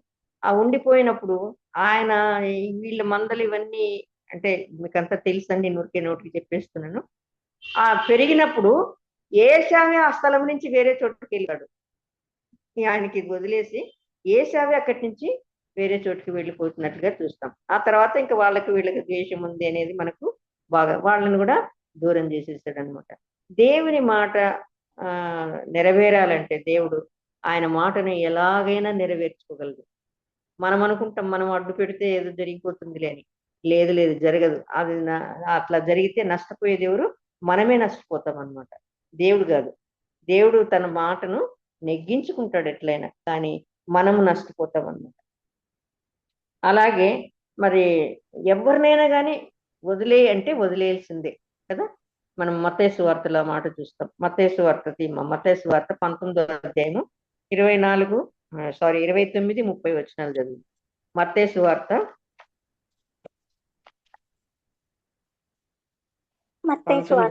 24 అక్క. 19 29 29 30. 19 29 30. నా నామము నిమిత్తము అన్నదమ్ములనైనను అక్క చెల్లెంటనైనను తండ్రినైనను తల్లినైనను పిల్లలనైనను భూములనైనను ఇండ్లనైనను విడిచిపెట్టిన ప్రతి వాడును 100 రెట్లు పొందును. ఇది కాక నిత్య జీవమును స్వతంత్రించుకొనను. ఓకే. సో తల్లినైనా తండ్రినైనా ఎవరినైనా కానీ వదిలేయాల అని చెప్పినాడు. ఆ మాటనే అబ్రహాంకు చెప్పినాడు. అదే మాట ఇక్కడ ఎత్తి వీళ్ళు రాస్తున్నారు. కానీ ఆ అబ్రహాంకు చెప్పిన మాట అదే, నీ తండ్రి ఇంటిని నీ స్వదేశాన్ని అవన్నీ వదిలేసిరా అని చెప్పడం. అంటే ఇవన్నీ ఇప్పుడు ఇక్కడ మనం చదువుకున్నవంతా ఆయన నామం నిమిత్తము అన్నదమ్ములైనా అక్క చెల్లెండ్రైనా, తర్వాత తండ్రి అయినా తల్లి అయినా పిల్లలనైనా వాళ్ళందరినీ, భూములైనా దేశాన్ని వదిలే అంటే వాళ్ళ భూములంతా వదిలేసి వచ్చినారు. మరి ఇండ్లు వాకిండ్లు అన్ని వదిలేసి ఇండ్లనైనా విడిచిపెట్టమంటే అవన్నీ వదిలి రమ్మని అబ్రహాం చెప్పినాడు అనమాట. అబ్రహాం అవన్నీ వదిలి రాకపోవడాన్ని బట్టి ఇవన్నీ నష్టపోయినాడు అనమాట. అబ్రహాం లోతును నష్టపోయినాడు, తండ్రిని నష్టపోయినాడు కదా. మరి తర్వాత జీవితంలో కొడుకులను మరి దూరం చేసుకున్నాడు. మొదటి కొడుకునే దూరం చేసుకున్నాడు. తనని తండ్రి అని పిలవడానికి కారకురాలైన హాగర్ను దూరం చేసేసినాడు దేవుడు. మరి దేవుని మాటను విననప్పుడు ఇవి జరుగుతాయి అని మనకు తేటగా చూపిస్తున్నాడు అనమాట. వాళ్ళకే తప్పలేదు, మనకు తప్పిపోతుందా చెప్పండి? మనం కూడా దేవుని మాటను చూసా తప్పకుండా పాటించాలి. మీకు లోకముతో వేరుగా ఉండండి మీరు అని మనకు ఆజ్ఞాపించినాడు కదా. లోకంలో నుంచి మనము వేరుగా ఉండాలని దేవుడు కోరుకుంటున్నాడు. లోకము సంఘము ఒకటేనా? లోకాన్ని సంఘము రెండు వేరు అనమాట. సంఘాన్ని సంఘంలోకి లోకాన్ని తీసుకొచ్చేస్తున్నాం మనం. లోకంతో మనకు పొత్తు ఉండకూడదు అంటే పూర్తి దానికి విరుద్ధంగా ఉండాలని కాదు, కానీ తగినంత దూరంలో మనం ఉండాలన్నమాట. అందులోనే ఉండాలి. కానీ ఇప్పుడు ఎలా అంటారంటే తామరాకు మీద నీటి బుట్టులాగా ఉండాలి. అంటే నీరు తామరాకు మీదే ఉంటుంది, కానీ ఆకు తడిచిపోతా ఉంటుందా? తడవదు. ఉరికి అట్లా కదులుతా ఉంటుంది, ఉరికి ఉంటుంది అంతే, అట్లా అంటే కింద పడిపోతుంది అంతే. అట్లాంటి పరిచయం ఉండాలి మనకు. లోకంలోనే ఉన్నాం మనం నిజమే, కానీ లోకంతో ఎట్లుండాలా? ఆ తామరాకు మీద నీటి బొట్టులాగే ఉండాలా. లోకం మనలోకి ప్రవేశించకూడదు కదా. లోకానికి మీరు వేరే ఉండండి అని చెప్పాడు దేవుడు. కాబట్టి లోకంలో నుంచి ప్రత్యేకించబడి మనము ఉండాలన్నమాట. ఐగుప్తు నుంచి ఇశ్రాయేలీలు లోకం అంటే ఇంతకుముందు చెప్పినారు, ఐగుప్తు అంటే లోకంకి సూచన అని కదా.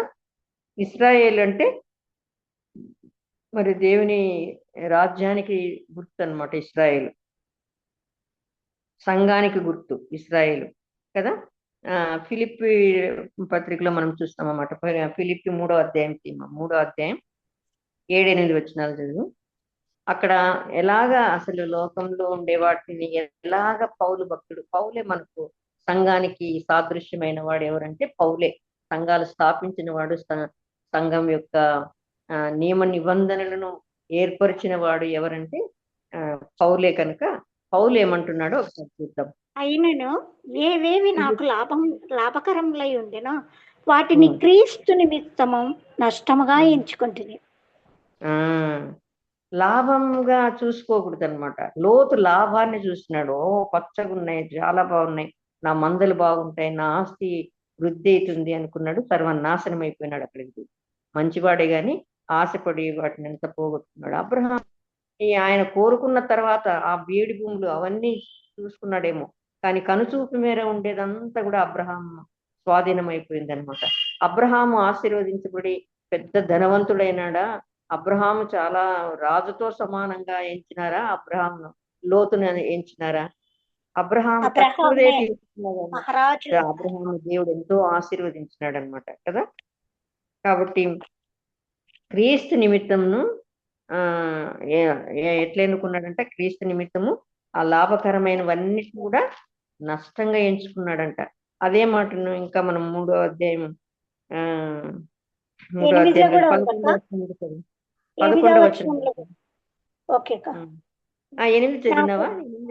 8 చదవలేదక్క, 7 చదివిన. నిశ్చయముగా నా ప్రభు అయిన యేసు క్రీస్తును గూర్చిన అతి శ్రేష్టమైన జ్ఞానము నిమిత్తమై సమస్తమును నష్టముగా ఎంచుకొనుచున్నాను.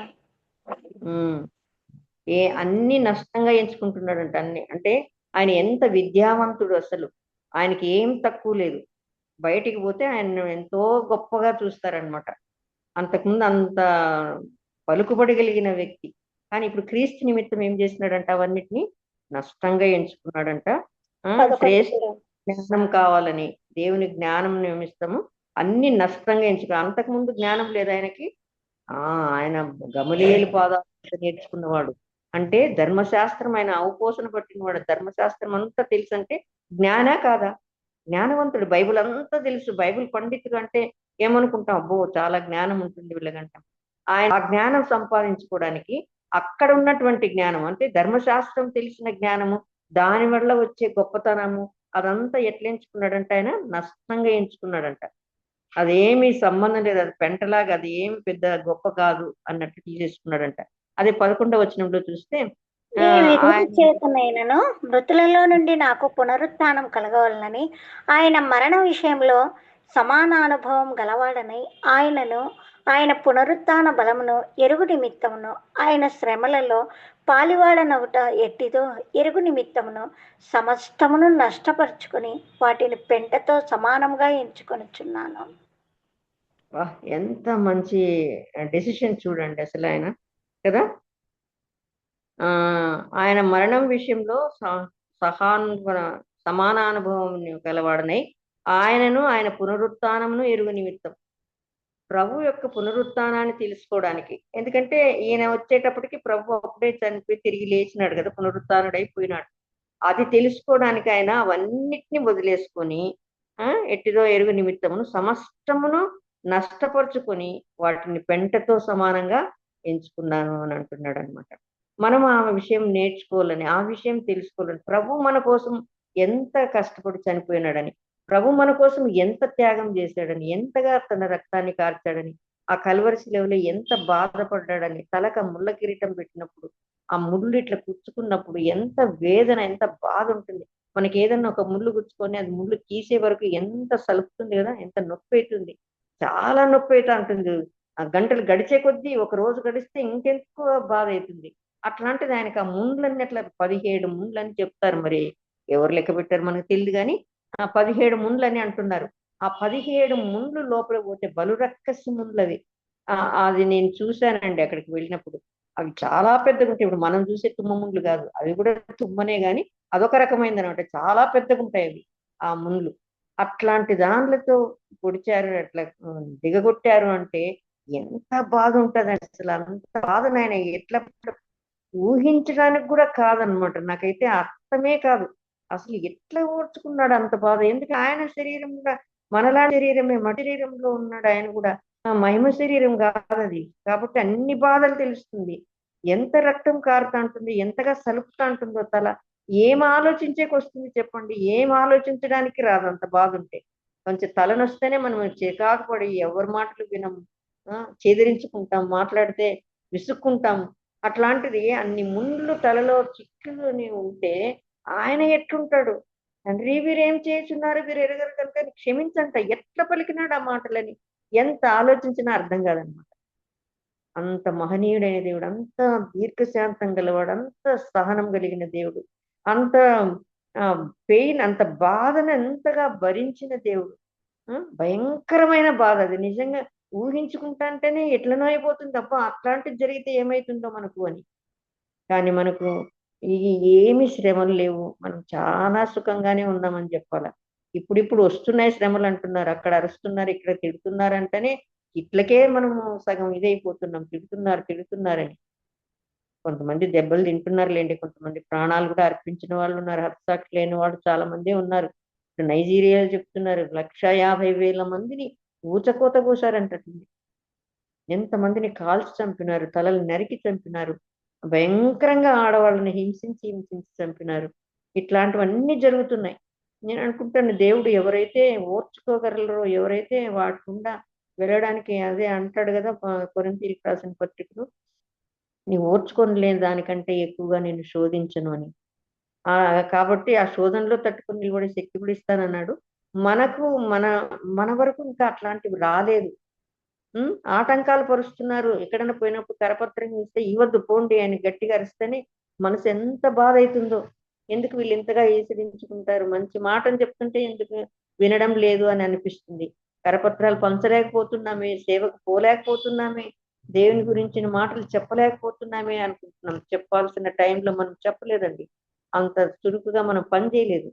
లేకపోతే ఎప్పుడో మరి భారతదేశం మరి క్రైస్తవ దేశంగా మారాల్సింది. మరి మనం అట్లాంటి పరిస్థితిని దూరం చేసుకున్నాం, మనం ఆ పని చేయలేకపోయినాం మనం కదా. ఇప్పుడు వింటుంటే ఆయన ఎంత నష్టంగా ఎంచుకున్నాడంట ప్రభు కోసము. ఆయన పునరుత్థానాన్ని అర్థం చేసుకోవడానికి ఆయన మరి అంతగా అవన్నీ వదిలేసుకున్నాడు అనమాట. అది ఎలా చేసుకున్నాడో, ఎలాగా భరించినాడు ప్రభు, ఎంత త్యాగం చేసినాడు, నా కోసమేనా ఇంత చేశాడని ఆయన పర్సనల్ గా ఎంత ఫీల్ అయ్యాడో ఈ సంగతి ప్రతి ఒక్కరికి తెలియాలని అంత విశేషంగా ఆయన తిరిగి 3 దండయాత్రలు చేసి మరి ఎంతగానో ప్రకటించినాడు. ప్రకటించిన స్థలాలకి మరీ వెళ్ళి అక్కడ ఎలా ఉన్నారు, నమ్మిన వాళ్ళందరూ స్థిరంగా ఉన్నారా లేదా అని వాళ్ళకి ఉత్తరాలు రాయడం ఏంటి. ప్రయాణం అంటే ఇప్పట్లా కాదు కదా, ఎంతో కష్టం అప్పుడు ప్రయాణం. ఓడల్లో పోవాలా, నడిచిపోవాలా, ఆ గాడిదల మీద పోవాలా, ఏం ఉన్నవాళ్ళు కాదు కదా వాళ్ళు. మరి గుర్రాల మీద పోవడానికి వీల్లేదు. అట్లా అంత శ్రమపడి వాళ్ళు మరి తిరిగి ఆయన అంత పరిచర్య చేశాడనమాట. ఆ మరణించిన క్రీస్తుని తప్ప మేము ఏమి ప్రకటించలేదంటున్నారు. సిలువ పైన మరణించిన క్రీస్తునే ప్రకటించినామంటున్నారు. మనం అది తప్ప మిగతాదంతా చెప్తున్నాం. రోగమా, ప్రభు నమ్మకో బాగైతుంది, ఆటోమేటిక్గా వచ్చేస్తుంది మన నోటికి. అది రోగాలు నయం చేసాక, పాపం తీసేసాక దేవుడు ఉండేది. ఆ సంగతి చెప్పడం లేదు. మన పాపం కోసం ఆ శిలువ మీద ఇట్లా మరి ఆయన మరణాన్ని వర్ణించి చెప్తే ఎవరికైనా హృదయం ద్రవించిపోతుంది అసలు కదా. ఆ విషయాన్ని మనం పదే పదే చెప్పడం లేదు. ఎంతసేపు ఉన్నా ప్రభుని నమ్ముకుంటే బాగైతుంది, మీకు ఉద్యోగాలు వస్తాయి, మీ పిల్లలు బాగా చదువుకుంటారు, మీరు ఇల్లు కట్టుకుంటారు, వాళ్ళు అడిగేది కూడా అవే అడుగుతారు అనుకోండి. అడిగితే అవన్నీ ముఖ్యం కాదు. ఆయన నమ్ముకున్నామంటే, ఆయన మన జీవితంలో ఉన్నాడంటే అవన్నీ ఆటోమేటిక్ గా మనకు వస్తాయమ్మా అని మనం ఆ ధైర్యంగా చెప్పలేకపోతున్నాం. ఈ మాట చెప్తే మళ్ళా వినరేమో అనే ఒక అనుమానం మనకు. కానీ ప్రభు తన పని తప్పకుండా చేసుకుంటాడు. నిన్ను ఒక బూరగానే ఉండమన్నాడు కానీ నీ సొంత ఆలోచనలతో ఏం చేయమని లేదు. నువ్వు ఏం బోధించాలో నీకు చెప్తానంటున్నాడు. మన సొంత ఆలోచనలు చేసి ఇట్లాంటివి చెప్తామన్నమాట. అట్లా జరుగుతుంది ఇట్లా జరుగుతుందని తప్పకుండా ప్రార్థనాపూర్వకంగా చేయమంటే ఈ ఆయన మరణాన్ని గురించి వర్ణించి చెప్పినప్పుడు కళ్ళలో నీళ్లు రాని వాళ్ళు తక్కువ ఉంటారండి. నేను ప్రతి సాటర్డే మా పక్కింట్లో ఒక హిందూ ఉంటారు, ఇద్దరు అక్క చెల్లెండి, ఇద్దరు అన్మ్యారీడ్. వాళ్ళకి వాక్యం చెప్పడానికి వెళ్తుంటాను అనమాట. శనివారం ప్రేయర్ చేసుకుంటాం వాళ్ళ ఇంట్లో. సో లాస్ట్ సాటర్డే నేను చెప్తుంటే సిలువను గురించి చెప్తుంటే అక్క చెల్లెలు ఇద్దరు కళ్ళలో నీళ్ళు పెట్టుకున్నారు. ఇద్దరు ఏడుస్తున్నారు అనమాట. అంత ఘోరంగా అట్లా చనిపోయినాడా అని. ఎవరికైనా కళ్ళలో నీళ్ళు వస్తాయండి. అంత త్యాగం చేశాడా దేవుడని మనం చెప్పాల్సిన రీతిలో చెప్పడం లేదని అనిపిస్తుంది. చాలా మార్లే చెప్పాను నేను, కానీ నిన్న చెప్పినప్పుడు వాళ్ళ కళ్ళలో నీళ్ళు వచ్చేసినాయి అన్నమాట. వాళ్ళు బాధపడుతున్నారు, ప్రభు అంత దుర్మార్గంగా చంపబడినాడా అని.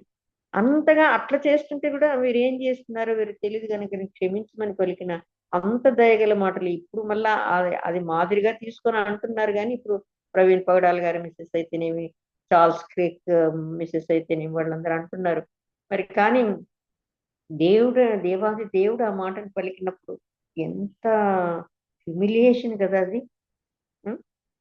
కాబట్టి మనము సువార్తను ప్రకటించే దాంట్లో మరి కరెక్ట్ గా పోర్ట్రేట్ చేయాల ప్రభును. ఆ సిలువలో ఉండే క్రీస్తుని తప్ప మేము ఏమి ప్రకటించమని చెప్తున్నారు వాళ్ళు కదా. మనకు మాదిరిగా చెప్పారు ఎలా పెంచాలని. సిలువను కూర్చున్న సువార్తని అదే సువార్త అదే చెప్పాలి అంటున్నారు కదా. తర్వాత అక్క శోధన గురించి ఉందక్క చదవనా? 1 కొరింథీ 10:13 అక్క. సాధారణంగా మనుష్యులకు కలుగు శోధన తప్ప మరి ఏదియూ మీకు సంభవింపలేదు. దేవుడు నమ్మదగినవాడు. మీరు సహింపగలిగినంత కంటే ఎక్కువగా ఆయన మిమ్మును శోధింపబడనీయడు. అంతేకాదు, సహింపగలుగుటకు ఆయన శోధనతో కూడా తప్పించుకున్న మార్గమును కలుగజేయును. ఓకే. సో అందరికీ తెలిసి మాట, అందుకని నేను పూర్తిగా చదవమని చెప్పలేదు. మంచిది చదివినారు. అవును, ఆ శోధన మన కెపాసిటీని బట్టే ఇస్తాడు దేవుడు. మనకు చేతగానంత మనల్ని శోధించడు అనమాట. మనము మారిపోయి ఏదో మాట్లాడడానికి ప్రయత్నం చేసి ఇంకేదో చేసేటట్టు చేయడు అనమాట. ఎప్పుడు మనం నమ్మకంగా ఉన్నప్పుడు కదా. తర్వాత తెస్సలోనికీయులకు రాసిన మొదటి పత్రిక 5వ అధ్యాయం 22వ వచనం. మొదటి తెస్స 5వ అధ్యాయము 22 అక్క. ప్రతి విధమైన కీడునకును దూరంగా ఉండు. ప్రతి విధమైన కీడు కంటే ఎవరితోనో కీడు సంభవించే వాళ్ళతో ఎవరితోనో మనము జోడుగా ఉండకూడదు. దాని అర్థం అనమాట. ఎవరితో కూడా మనము ఆ కీడుకు దూరంగా ఉండాలంటే నష్టం చేసేవాళ్ళు అంటే ఏమంటారు, కీడుగా కనబడే ప్రతిదానికని కింద ఉందక్క. కింద ఫుట్ నోట్లో ఉంటుంది. కీడుగా కనిపించే ప్రతిదానికి మనము దూరంగా ఉండాలంటే ప్రభువుకు విరోధంగా జరిగే ఏ దానికైనా కూడా మనము దూరంగా ఉండాలా అని చెప్తారనమాట. తర్వాత విశ్వాసులకి అవిశ్వాసులతో పొత్తుండకూడదు ఎప్పుడే కానీ. విశ్వాసులైన వాళ్ళు అంటే వాళ్ళతో మాట్లాడకూడదు, వాళ్ళ పక్కింట్లో ఉండకూడదు, ఇట్లాంటి వాళ్ళకి కాదు. 2వ కొరింథీయులకు రాసిన పత్రిక 6:14 చదవము ఒకసారి. 2వ కొరింథీయులకు రాసిన 2వ పత్రిక 6వ అధ్యాయం 14వ వచనం. ఓకే. మీరు అవిశ్వాసులతో జోడుగా ఉండకుడి. నీతికి దుర్నీతితో ఏమి సాంగత్యము, వెలుగునకు చీకటితో ఏమి పొత్తు, క్రీస్తునకు బిలియాలతో ఏమి సంబంధము, అవిశ్వాసతో విశ్వాసికి పాలెక్కడిది. కాబట్టి అవిశ్వాసులతో మనం ఉండకూడదు అని చెప్తున్నాడు అనమాట. వాళ్ళతో మనం చేరి ఉండకూడదు అంటే వాళ్ళ స్నేహంగా ఉండకూడదా, మనకు పక్కింట్లో ఉండకూడదా, మాట్లాడకూడదా అంటే కాదు మాట్లాడాల. మరి ఇంకొక చోట చెప్తారు కదా, వాళ్ళతో మనం ఉండాలని, వాళ్ళలో కలిసిపోకూడదు అనమాట. లోకమునకు మీరు వేరే ఉండండి అంటున్నాడు దేవుడు కదా. మీరు ఉప్పుగా ఉండాల్సిందే గాని మీరు సారం లేని దానిలాగా ఉండకూడదు. మీరు దీపంలాగా ఉండాలి కానీ చీకటిలాగా ఉండకూడదు. వాళ్ళకి ఏదైనా ప్రయోజనం, మీ నుంచి ప్రయోజనం వచ్చేటట్లుగా ఉండాలి కానీ వాళ్ళలో కలిసిపోతే ఏం ప్రయోజనం చెప్పు, నువ్వు కూడా చీకటి అయిపోతావు కదా. నువ్వు వెలుగుగా ఉండాల్సిన దానివి, వాళ్ళతో కలిసి వాళ్ళని చేస్తూ ఉంటే నువ్వు కూడా చీకటి అయిపోతావు. చీకటితో ఉంటే ఏం లాభం, నీకు గుడ్డివాడు గుడ్డివానికి ఏం దారి చూపిస్తాడు అంటున్నాడు ప్రభు కదా మత్తయి సువార్తలో. మరి అలా అయిపోతాం అనమాట మనం. ఏం లాభము అట్లా ఉంటే ఏం లాభం? అందుకే విశ్వాసులు అవిశ్వాసులతో జోడుగా ఉండకూడదు. అంటే వాళ్ళు చేసే వాటిని మనం సమర్థించకూడదు, వారితో కలిసి ఉండకూడదు అనమాట. అట్లాంటి పనులు చేసే వాళ్ళతో ఉంటే వీళ్ళు కూడా వాళ్ళే అంటారు కదా, తాటి చెట్టు కింద కూర్చొని మంచినీళ్ళు తాగితే కూడా కలుగు తాగినారని అంటారంట. కాబట్టి అట్లాంటి చోట మనము ఉండకూడదు అని దుర్నీతితో, అంటే కొంతమంది చాలా మోసాలు చేస్తుంటారు, దుర్నీతి, నీతి ఉండదు వాళ్ళలో, అన్ని అన్యాయాలే చేస్తుంటారు, బీదల్ని చాలా పీడిస్తుంటారు కదా, లంచాలు తీసుకునే వాళ్ళు. బీదలు పీడించాలంటే మెయిన్ వచ్చి లంచాలు తీసుకొని మోసకరమైన పనులు చేసేవాళ్ళు. అట్లాంటి వాళ్ళతో మనం అస్సలు ఉండకూడదు. మనం వాళ్ళకి నేర్పిస్తున్నామనో వాళ్ళ మాటలు మనమే పలికామనో ఏదో మన మీదకే వచ్చేస్తుంది అనమాట అట్లాంటిది. కాబట్టి అట్లాంటి వాళ్ళతో జోడుగా ఉండకూడదు అని చెప్తున్నాడు అనమాట.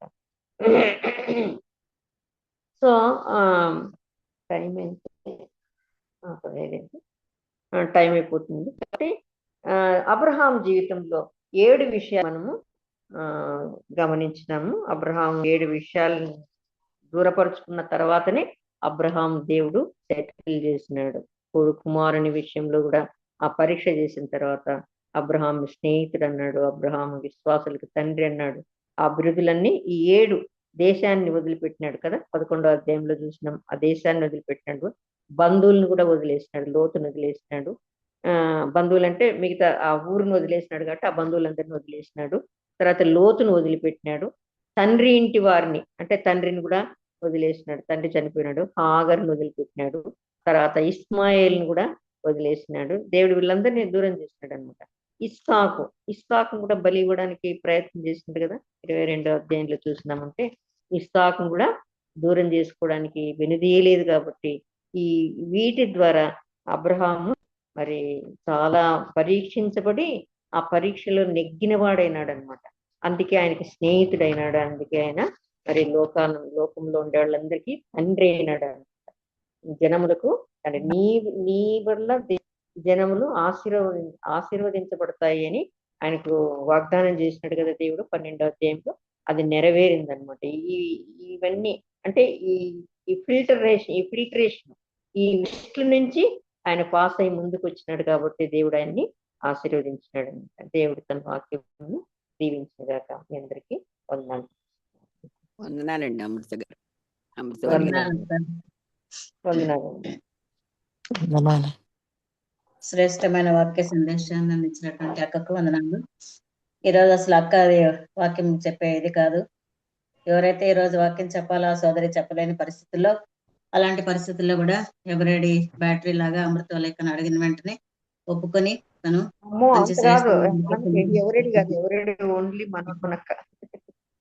అక్క కూడా ఉన్నారులేండి, మీరు కూడా చక్కటి వాక్య సందేశాన్ని అందించారు. ఎన్నో విషయాలు మనకి చెప్పారు. మెయిన్ పాయింట్ గా సమూయేలు మొదటి గ్రంథము 15వ అధ్యాయం 22వ వచనంలో ఆలోచించుము, బలులు అర్పించట కంటే ఆజ్ఞను గైకొనుటయు, పొట్టేళ్ల క్రొవ్వును అర్పించట కంటే మాట వినటయే శ్రేష్టము. అంటే మనము దేవుని మాట వినకపోతే ఏమవుతుందో మనం ఎన్నో విషయాలు మనం చూసుకున్నాం కదా.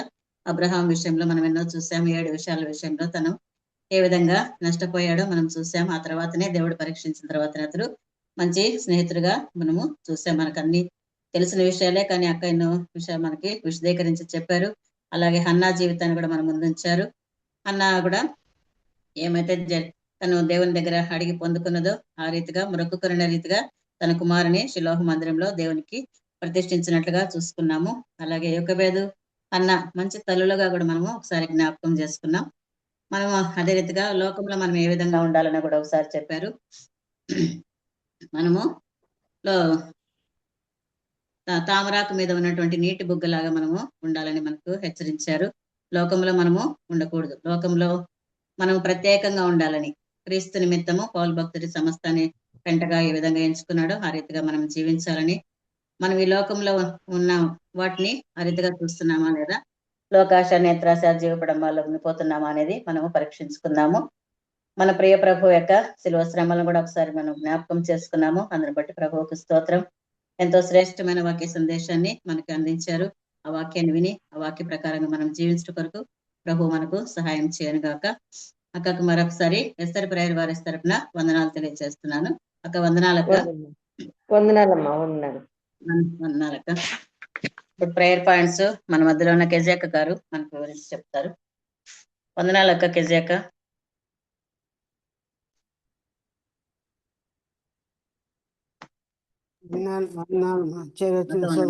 వందనాలు. అమృతానికి కూడా వందనాలు. ఎందుకంటే 12 గంటలకు 1 గంట ప్రాంతంలో తెలిసింది. ఈరోజు చెప్పాల్సిన సోదరి వాళ్ళు ఎవరో మరణించడం వలన వాళ్ళు వెళ్ళిపోయారని 2-3 అడిగాము. కానీ వీళ్ళు కాని పరిస్థితుల్లో షారా అక్క కూడా రెడీగా ఉంటారు ఎప్పుడు అలా ఉన్నప్పుడు మనం చెప్పచ్చు అని చెప్తే, సరే కనుక్కొనైనా అని అమృతాన్ని యాక్సెప్ట్ చేసినందుకు, ప్రీ ప్రిపరేషన్ ఏమీ లేకపోయినా మరి చక్కని వాక్యాన్ని ప్రతిజలేందుకు ఆమె కూడా మనందరి తరఫున వందనాలండి. అమృత మరి ప్రేయర్ పాయింట్స్ ఎవరు ఇంతవరకు చెప్పలేదు కనుక మనం ముందర ఉండబోతున్న జనవరి మీటింగ్ కొరకు ఇప్పటి నుంచే రెగ్యులర్గా సొంత ప్రార్థనలో, కుటుంబ ప్రార్థనలో కూడా చేయాలని మనవి చేస్తున్నాము. ఎవరికైనా అర్జెంట్ ప్రేయర్ నీడ్ ఉంటే చెప్పాలని మనవి చేస్తున్నాం. వందనాలక్క. వందనాలు పద్మ. అక్క నిన్న శివయ్య గురించి చెప్పాం కదా అక్క, ఆయన హార్ట్ అని, అంటే బాల్స్ బ్లాక్ అయినాయి అంట అక్క, 2 స్టంట్లు వేసారక్క. ప్రార్థన చేయండి అక్క సంపూర్ణ ఆరోగ్యం కోసం. స్టంట్లో ఎప్పుడు వేసారా? ముందు రాత్రి వేసారక్క. సరే.